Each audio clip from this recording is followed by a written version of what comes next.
prosecution here emphasizing that word lies. Yeah, quite a number of times. And really, this is what this case has been about, right? Tax fraud, bank fraud, lies, lying on documents, lying in emails, lying to accountants, lying to tax preparers. And lying for money. And lying for money, essentially. Hiding money, not wanting to pay taxes for money. But I think one of the more interesting things, and some of the, probably more perhaps some of the more greater color from this closing argument, was how the prosecutors treated Rick Gates. You know, at one point telling the jury you don't need to like him, you know, trying to deal with this issue of the fact that he had an affair, the fact that he was stealing from Paul Manafort.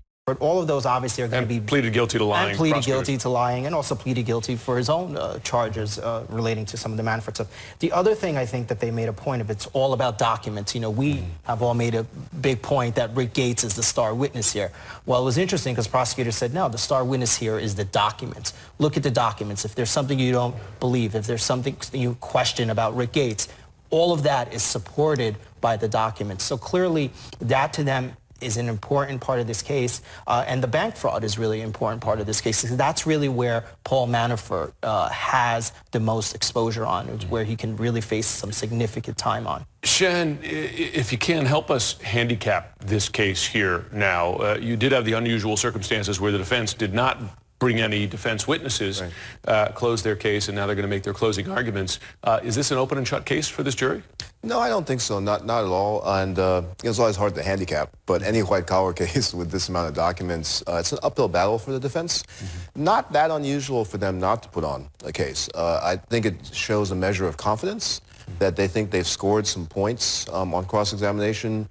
They built some credibility for themselves. They promised the jury, we're going to show you that Gates stole, which at the time I thought was a bit of a bombshell, but they delivered on that.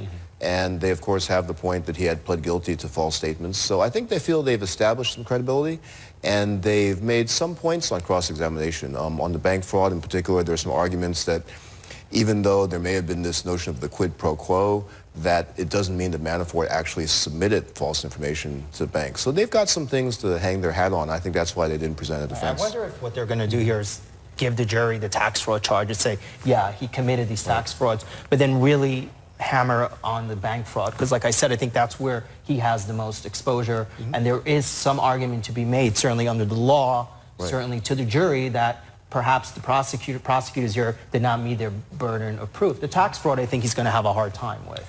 Shan, on the bigger issue of the broader focus of the Mueller investigation, Russian interference in the election, it came out in the trial, reaffirmed. I was there last week when Gates didn't reveal but confirmed he'd been interviewed by the special prosecutor, his team, some 20 times. That investigation's still ongoing. Do we have a sense of Gates' importance to Mueller's investigation on the Russia portion of this probe?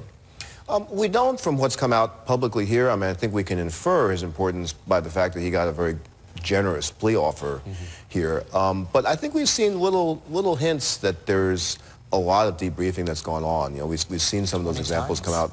You know, 20 times is a lot of time to spend with the prosecutors. And they don't waste their time. And that's what's key is that he's cooperating. He had a lot of charges against him, Gates, to get that cooperation deal with the promise, it appears, of just probation, not jail time.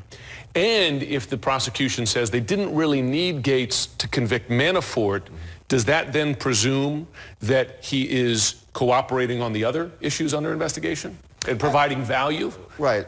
Generally, the prosecution is not going to give someone a good cooperation deal unless they feel it's valuable. And, you know, I'm not speaking from anything confidential or privileged, but that's just the way that it goes. And it's interesting, in the Manafort trial, there's this atmospheric that it's possible there's a jury nullification issue going on, where they might think, you know, he did so many wrong things and they've given him such a good deal that maybe it's not entirely fair to Mr. Manafort. And sometimes juries will go that route, or you really only need one person to go that route, of course. Right. That's one person who doesn't believe it meets the standard of beyond a reasonable doubt. Shannon Shimon, thanks very much.